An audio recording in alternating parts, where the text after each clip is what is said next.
C'est quoi votre truc ?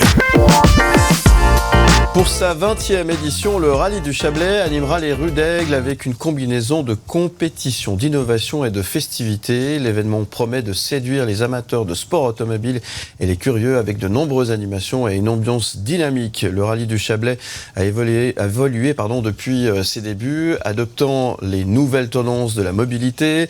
Lors de sa 19e édition, donc l'année dernière, il a mis en avant notamment les véhicules à énergie alternative. Cette année, il continue sur cette lancée en accueillant un rallye de vitesse entièrement électrique, on va en parler tout à l'heure, confirmons son rôle de pionnier. On parle de cet événement comme la vitrine sportive de la mobilité automobile actuelle. Bonjour Éric Jordan. Bonjour. Vous êtes le président du Rallye du Chablais, merci d'être avec nous, merci d'être là. Merci à vous. Les préparatifs vont bon train, on va en parler dans quelques instants. Vous n'êtes pas venu tout seul, vous êtes venu avec l'étoile montante des rallyes suisses. À moins de 25 ans, Thibaut Maret est considéré comme le futur du rallye suisse. Depuis ses débuts, ce pilote a rapidement progressé, se classant 11e au Critérium Jurassien en 2023, 4e au Rallye du Chablais et 3e au Rallye de Bourgogne. En parallèle, Thibaut Maret poursuit des études en management et communication. Ambitieux, il vise la tête du championnat suisse des rallyes en 2024 et souhaite participer à des épreuves importantes et notamment au championnat d'Europe avec le Rallye Dakar comme objectif à long terme. Bonjour Thibaut Maret. Bonjour. Pilote. C'est tout ce que j'ai dit, c'est juste ? Ouais, à peu près, ouais. À peu près. Très ambitieux, mais... Alors, écoutez, nous, on va vous mettre en avant. Hein. L'idée, c'est ça, évidemment. Alors, je vous avoue une chose. C'est très bien parce que je vais me mettre à la place des auditeurs et téléspectateurs. Je ne suis pas un spécialiste. Par contre, je trouve ça très intéressant, très passionnant. Alors, on compte sur vous, évidemment, pour nous donner envie de venir découvrir et voir comment ça se passe, hein, cette 20e édition du Rallye du Chablais. Donc, c'est une année importante. C'est un jubilé, en quelque sorte. Oui, c'est vrai. Et puis, ce qu'il faut pas oublier, c'est que c'est organisé par une équipe complètement bénévole. On fait ça à côté de notre travail. Donc, c'est vrai que c'est une grosse machine à mettre en place. Et on est dépendant de beaucoup de facteurs, vu que c'est un événement à l'extérieur qui a toute une infrastructure sportive, bien sûr. On est manche internationale, donc on dépend d'un calendrier d'un cahier des charges de la FIA. Donc, c'est quelque chose de très sérieux, bien sûr. Puis, à côté de ça, il faut mettre en place tout le dispositif extra-sportif, notamment restauration, enfin tout ce qu'on doit mettre en place pour les équipages, les bénévoles, les spectateurs, comme n'importe quelle manifestation. C'est pas une mince affaire. Non, et puis là, c'est vrai qu'on a la chance cette année d'avoir un record de participation au niveau des bénévoles, justement. Ouais. On a plus de 200 commissaires de piste, on n'a jamais eu ce chiffre-là. Ouais. Donc on est très content à ce niveau-là déjà. Et évidemment, c'est une manifestation qui est ouverte à tout le monde, hein, tous celles et ceux qui ont envie de découvrir le sport automobile, le rallye, comme on dit. Tout le monde a l'occasion de pouvoir venir un petit peu apprécier comment ça se passe, quoi. C'est complètement gratuit en plus, hein, c'est accès gratuit. Sur le site internet, dans la rubrique spectateurs, il y a tous les endroits justement où on peut venir. On a des zones publiques aménagées au bord des épreuves chronométrées. Et puis bien sûr, tout ce qui est parc de regroupement, les zones d'assistance qui sont libres d'accès. On peut venir à la rencontre des équipages. Donc c'est ce côté un petit peu de rapprochement avec les gens qui est intéressant aussi. Et pour vous, alors, Thibaut Maret, participer à ce rallye du Chablais, c'est évidemment une étape aussi importante pour vous. Ouais, c'est important parce que c'est proche de la maison, c'est proche d'où je vis aussi. On a d'autres rallyes qui sont proches, mais celui-là, c'est vraiment pour moi un des plus beaux du championnat. Comme il l'a dit Eric, c'est des amateurs qui organisent ça, c'est des bénévoles. Et c'est impressionnant tout ce qu'ils mettent en avant pour nous, pour qu'on puisse rouler et faire un championnat. On n'a pas beaucoup de rallyes en Suisse, donc c'est important qu'ils perdurent et puis que nous aussi, en tant que pilote, on se rende compte de ce qu'ils mettent en œuvre pour nous. Alors justement, comment on se prépare pour un rallye comme le Rallye du Chablais ? Vous venez de dire qu'il n'y a pas beaucoup de rallyes en Suisse. Hein, comment on fait pour s'entraîner au volant de son bolide ? Non, pour rouler en rallye, c'est toujours un peu le même problème. C'est qu'il faut de l'argent, il faut du budget. Ouais. Donc tous les kilomètres qu'on fait en test, c'est de l'argent à mettre dedans. Donc au final, vu le prix d'une saison complète, on fait peu de tests réellement. Mais au final, les tests... réel, c'est la vraie plus-value pour s'entraîner. Tout ce qui est simulateur et autres, c'est bien, mais ça représente pas la réalité. Et non, après, faire le maximum de courses, c'est plus on roule, plus on évolue. Ouais, c'est la pratique, quoi. Exactement, mais la pratique coûte cher dans ce sport. Et vous roulez sur quoi? Parlez-nous un peu de votre bolide, de votre voiture. Une Skoda Fabia Rallye 2 Evo. Ouais. C'est 300 chevaux, 4 roues motrices. Ouais. C'est la plus haute catégorie amateur, que ce soit même au niveau mondial, je pense. En dessus, on a des WRC, mais qui sont assez réservés aux professionnels. Et tout le monde, même au niveau mondial, roule avec ces voitures-là. Donc c'est le top du top pour un amateur. Et je dis beaucoup amateur parce que tout ce qu'on fait là en championnat suisse, on reste amateur, on gagne pas d'argent pour ça. Ouais. Ça coûte très cher. On en dépense beaucoup par contre. On dépense beaucoup, on met beaucoup de temps pour trouver l'argent pour rouler et c'est des caisses fantastiques. C'est un plaisir que je pense que tant qu'on n'est pas monté à côté, on peut pas se rendre compte. Ouais, c'est par le sponsoring, le partenariat évidemment. Exactement, sponsoring et qui prend beaucoup de temps durant l'année. En voiture, vous avez quelqu'un à côté de vous? Exactement, un copilote. Un copilote, ouais. Qui est là pour... Qui est là pour, tout d'abord, en reconnaissance, noter tous les virages qu'on lui dit. Ouais. Donc, il note tout dans un cahier et il nous répète ça pendant la spéciale chronométrée le jour J. Et il faut que ça tombe au bon moment, dans la bonne seconde, pour pas qu'on finisse dans le mur, quoi. D'accord. Donc, on se fait 100% confiance mutuellement. Et très important. Pointe, c'est quoi avec celle-là, c'est 187 km/h. Ouais. Et la moyenne sur le...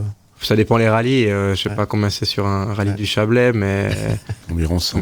Environ 100, ouais. Mais ça va déjà bien. Hein. Donc, il se passe quoi dans votre tête quand vous êtes en course? Vous êtes concentré Il vaut mieux. Il y a l'avant-course. Comment on est? On est un peu stressé? Ouais, on est un peu stressé. On est un peu stressé. Après, il faut relativiser. Il faut prendre les problèmes qu'on peut gérer et ceux qu'on peut pas gérer. La météo, on peut pas la choisir. Donc, au final, ce sera juste une conséquence. Ouais. Et se concentrer sur ce qu'on peut améliorer, ce qu'on peut faire, ce qu'on peut préparer, arriver le plus près possible, reposer, passer des longues journées quand même, on commence assez tôt quand même, on finit tard. J'imagine. Notre copilote encore plus, parce qu'on se rend pas compte, ils font plus de travail que nous au final. Du repérage, tout ça, Ouais, le repérage, on a le droit de passer en Suisse 3 fois sur les routes. Donc il faut qu'au bout de ces 3 fois, qu'on ait décrit du mieux possible la route. Ouais. Et puis après, le jour J, être concentré, écouter ce qu'il nous dit notre copilote, et puis y aller. Wow. Donc projet Paris-Dakar? Sur du long terme, ce serait le rêve, le Dakar. Ouais. Après, ça n'a rien à voir. Le rallye qu'on fait là ou le Dakar, c'est 2 styles différents. Oui, c'est ce que j'allais dire, c'est complètement des univers différents. Ouais, c'est 2 styles différents. Après, oui, c'est vrai que le Dakar, depuis que je suis petit, c'est un truc qui me trotte dans la tête. Ouais.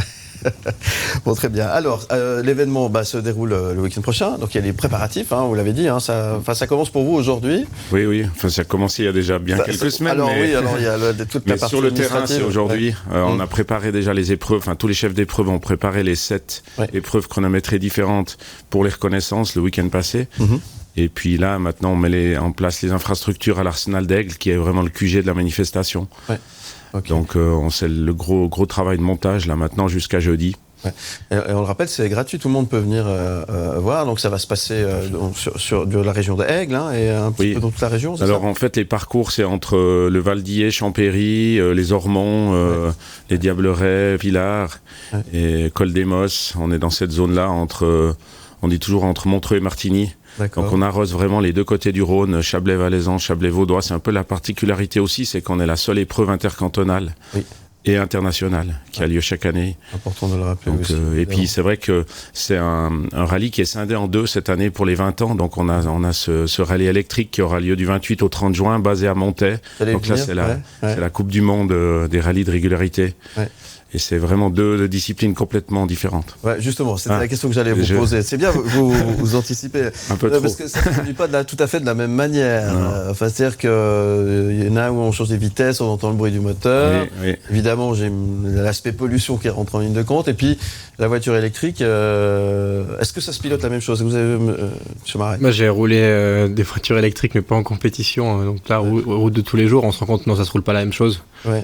Après, je pense qu'on a la chance dans notre sport, dans le rallye, même avec de l'essence. Maintenant, on arrive à faire de l'essence 100% synthétique, je crois que ça s'appelle. Donc sans énergie fossile. Et puis là, on fait un bon pas en avant et je pense que ça sera plutôt ça à l'avenir, plutôt que l'électrique. Pour vous, en tant qu'organisateur, ça change pas mal de choses aussi, évidemment. Oui, alors pour nous, c'est un peu... Nous, en fait, on est des exécutants. Hein. Ouais. Quand on est inscrit dans des manches internationales, on fait ce que les constructeurs et les politiques décident. S'ils décident de faire au gaz naturel, à l'hydrogène... Je dis toujours, si on avait dit on fait des voitures au charbon, ben nous, on ferait des compétitions de voitures au charbon. Donc aujourd'hui, on est parti plutôt dans le monde électrique. Ouais. Je sais pas jusqu'où ça va aller à ce niveau-là, parce qu'il y a plein de paramètres qui rentrent en ligne de compte. Ouais. Ce qu'il faut savoir, c'est qu'on a eu l'année passée la première fois une épreuve de rallye de vitesse électrique, donc des vraies voitures de course avec moteur électrique. Ouais. Et puis on a la catégorie régularité, qui sont des voitures de série de monsieur et madame tout le monde en électrique, et qui roulent dans le trafic et qui doivent tenir des moyennes. Donc c'est pas du tout un rallye de vitesse, c'est vraiment deux disciplines complètement différentes. Donc c'est moins spectaculaire du coup. Alors c'est pas spectaculaire du tout, c'est vraiment plutôt un calcul mathématique du copilote qui doit tenir une moyenne. Il y a des pénalités si tu es en avance, si tu es en retard, donc c'est complètement différent. Mais disons que c'est vrai que le but, nous on a aussi, comme disait Thibaut, on a maintenant depuis 2 ans une voiture ouvreuse dans le rallye de vitesse qui roule avec un carburant synthétique. On est en train de tester ça au niveau des moteurs, des boîtiers électroniques pour voir comment ça marche. Et puis je pense que moi je crois beaucoup à ça aussi. Donc là on est à 80% de nuisances en moins. Donc ça se fait beaucoup maintenant aux 24 heures du Mans, ils roulent que avec ce carburant-là, etc. Donc je pense que l'avenir il est plutôt là-dedans. Mais nous on n'oublie pas non plus les catégories qui plaisent beaucoup et qui sont le cœur de notre discipline, c'est les voitures historiques, les voitures modernes. Donc on veut que tout le monde cohabite, et puis on organise ça aussi pour que toutes les catégories soient ensemble et qu'on arrive à cohabiter comme sur la route de tous les jours. Ouais. Puis on entend ce bruit de moteur, les vitesses changer, etc. Oui, après ça c'est bon, à côté. Alors j'ai vu que la météo, sans vouloir faire l'oiseau de mauvais augure, elle serait un peu incertaine, on va dire. Pour vous, pour conduire, Monsieur Marais, c'est quoi s'il pleut, c'est bien, ça glisse tout seul. C'est pas. Non. C'est bien. C'est quoi que vous préférez pour conduire?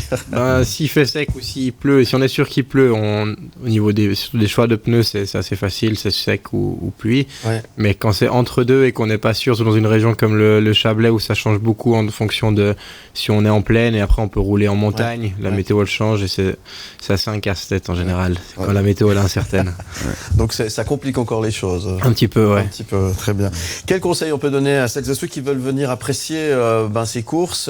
Qu'est-ce qu'il faut dire? Alors, on peut tout trouver sur le site internet, rubrique spectateur. On a les zones publiques sur les épreuves chronométrées, et puis on a les zones où ils peuvent rencontrer les équipages, où il y a les regroupements, les assistances et tout ça. Donc c'est tout décrit, soit vendredi, soit samedi. Ouais. C'est vendredi et samedi, c'est l'occasion de passer un bon moment, de voir des choses assez spectaculaires, des belles voitures, des belles mécaniques, et puis de découvrir un petit peu cet univers qui est le vôtre. Qu'est-ce qu'on peut vous souhaiter, M. Marais, Thibaut Marais? Déjà, je pense qu'on finisse le rallye, ça va être compliqué. Ouais. C'est une course qui n'est pas facile. Ouais. Il y a beaucoup de pièges, donc qu'on arrive au bout, et puis... le résultat, ça sera un peu la conséquence de ce qu'on aura fait ces 2 jours de course. Donc, on verra bien. Et ce que font les autres, on peut pas le choisir. Donc, on va essayer de donner le meilleur de nous-mêmes. Bon, écoutez, on vous souhaite le meilleur alors. Et merci d'être venu ce matin. Merci à vous. En tous les cas. Et puis, qu'est-ce qu'on peut souhaiter à l'organisateur, M. Jordan, Éric Jordan, président d'organisation? Moi, j'ai toujours trois paramètres importants. C'est pas d'accident, que l'organisation tienne les horaires et puis une météo clémente. Voilà, donc on va travailler pour ça en tout cas. Bon, écoutez, on vous tient les pouces. Le site internet, on peut peut-être le rappeler? rallyduchablais.ch. Tout simplement. Voilà. Et puis c'est ce week-end vendredi et samedi. Tout à fait. Du côté de Aigle. Et puis vous avez toutes les infos sur le site internet. Merci beaucoup. Alors une belle 20e édition, puis encore une fois un bon anniversaire.